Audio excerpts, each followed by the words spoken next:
इंदौर की बात करते हैं, जहां पे अतिक्रमण के खिलाफ प्रशासन का एक्शन लगातार जारी है। भोलाराम उस्ताद मार्ग पर सर्वानंद नगर में कार्रवाई की गई है। हॉस्टल के अवैध निर्माण पर चला है बुलडोजर। अवैध निर्माण हटाने को लेकर कलेक्टर ने निर्देश दिए हैं।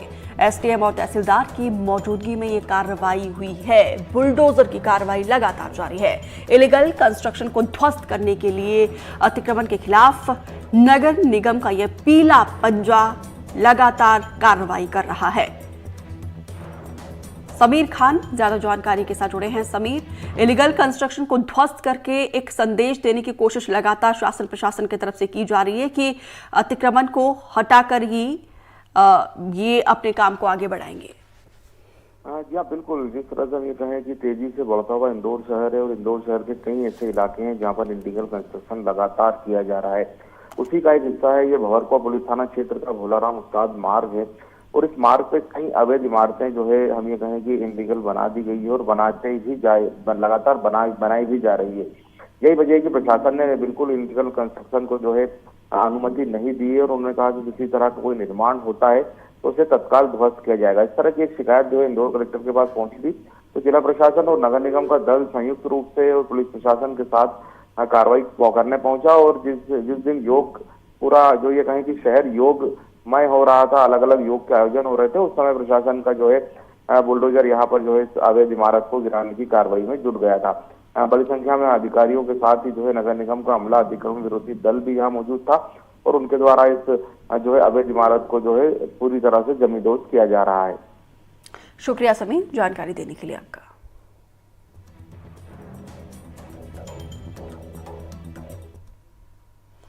मध्य प्रदेश के मुख्यमंत्री डॉक्टर मोहन यादव ने एक बड़ा बयान दिया है। सीएम ने कहा कि एमपी के स्कूल कॉलेजेस में राम और कृष्ण पढ़ाए जाएंगे।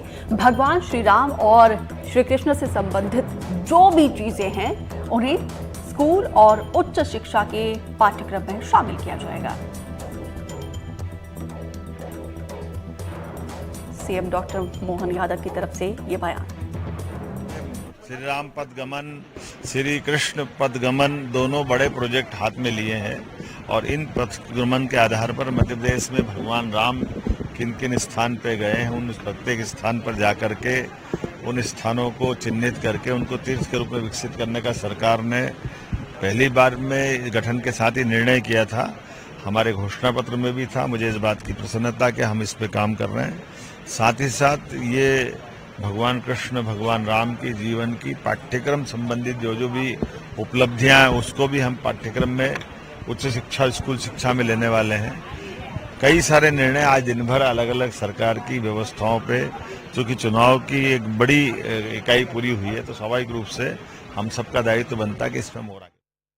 अमृतांशी जोशी ज्यादा जानकारी के साथ जुड़ी हैं। अमृतांशी, योग दिवस के मौके पर ये बड़ा बयान सूबे के मुखिया का कि श्री राम और श्री कृष्ण के जीवन से जुड़े हुए अहम तथ्यों को पाठ्यक्रम में शामिल किया जाएगा। इस बयान के सियासी मायने। बिल्कुल, देखिए अगर बात की जाए तो एक तरीके से देखा जाए तो आज मध्य प्रदेश में खासतौर से मुख्यमंत्री मोहन यादव मंत्रालय में महत्वपूर्ण बैठकें लेने वाले हैं। इन बैठकों में राम वन गमन पथ और राम भगवान से जुड़े हुए जितने भी धार्मिक स्थल हैं उनके विकास को लेकर चर्चा होने वाली है। हालांकि उच्च शिक्षा को लेकर भी आज नए कोर्सेज को लेकर, नई नीतियों को लेकर आज बैठक मुख्यमंत्री मोहन यादव करने वाले हैं। इसके पहले जो धार्मिक स्थलों पर विकास होना है जो कि श्री कृष्ण और राम से जुड़े हुए हैं, इनको लेकर तो बैठक आज होगी ही, लेकिन इसके अलावा अगर देखा जाए तो आज मुख्यमंत्री ने ये बात कही है कि जो श्री कृष्ण है और श्री राम है उनसे जुड़े हुए जितने भी जो है वो एक तरीके से हम कह सकते हैं कि बातें होंगी, उनसे जुड़े हुए जितने भी जो है कहानियां होंगी उनको मध्य प्रदेश की स्कूली शिक्षा में और उच्च शिक्षा में शामिल किया जाएगा। यानी कि मध्य प्रदेश में अब से आज जो बदलाव होंगे, बैठक में जो भी तय होगा, श्री कृष्ण श्री राम के बारे में स्कूली शिक्षा और उच्च शिक्षा में पढ़ाया जाएगा। हालांकि इसके पहले भी देखिए इस तरह के कुछ फैसलों को लेकर विचार हुआ था पिछली सरकार में भी, लेकिन उस पर जो है वो अमल नहीं हो पाया था। इसी को लेकर आज मुख्यमंत्री जो है वो बड़ी बैठक में निर्देश देते हुए नजर आएंगे। इसके अलावा राम वन गमन पथ जिसका प्रोजेक्ट जो है वो कहीं ना कहीं थोड़ा धीमा पड़ गया है, इसमें मुख्यमंत्री मोहन यादव ने कहा है कि अब उसमें तेजी लाई जाएगी और राम वन गमन पथ को जल्द से जल्द जो है वो जो भी जिन जिन जगहों से राम भगवान गुजरे हैं उनको जो है वो विकसित किया जाएगा। जी अमृतांशी, इस सत्र में तो संभव नहीं लग रहा है, तो उम्मीद कर सकते हैं कि अगले सत्र में जो है श्री राम और श्री कृष्ण के जीवन के अहम तथ्यों को सत्र में शामिल किया जा सकता है, पाठ्यक्रम में शामिल किया जाएगा। बिल्कुल, देखिए अगर देखा जाए तो जब भी कोई नीति में बदलाव होता है या पाठ्यक्रम में बदलाव होता है तो उसमें काफी समय लगता है, क्योंकि जो एक तरीके से हम कह सकते हैं जो विशिष्ट लोग होते हैं वो अपने सुझाव देते हैं, उनके सुझाव के हिसाब से जो है वो चीजें शामिल पाठ्यक्रम में की जाती है, फिर उस हिसाब से जो है वो आगे लिया जाता है, उस पर विचार किया जाता है, उस पर मुहर लगाई जाती है, उसके बाद उसको पाठ्यक्रम में शामिल किया जाता है। देखिए ये छोटा प्रोसेस नहीं है, कि बड़ा प्रोसेस है, और अगर आज इसको लेकर चर्चा होती, क्योंकि मुख्यमंत्री ने कहा है तो जाहिर तौर पर उस पर कुछ ना कुछ विचार जरूर होगा।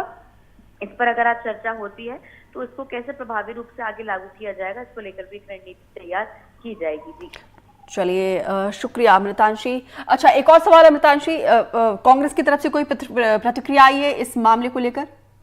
फिलहाल देखिए अभी कांग्रेस से इसको लेकर कोई प्रतिक्रिया नहीं आई है, लेकिन जाहिर तौर पर जब भी इसके पहले मध्य प्रदेश में इस तरह की जो है वो बात हुई है, इस तरह के अगर विचार सत्ताधारी दल ने रखे हैं तो जाहिर तौर पर एक सियासत का मौका तो बन ही जाता है, क्योंकि हाल ही में देखिए अलग अलग तरीकों से कुछ पाठ्यक्रमों में बदलाव किए गए, तो उसके पहले भी सियासत हुई थी। कई महापुरुषों के नाम को शामिल करने को लेकर भी मध्य प्रदेश में एक हमेशा सियासत भरा टॉपिक रहा है, दीपिका आप जानते ही हैं, तो कहीं ना कहीं सियासत तो पूरे हम कह सकते हैं कि बयान पर जरूर होने ही वाली है। चलिए, शुक्रिया अमृतांशी, जानकारी साझा करने के लिए विस्तार से आपका।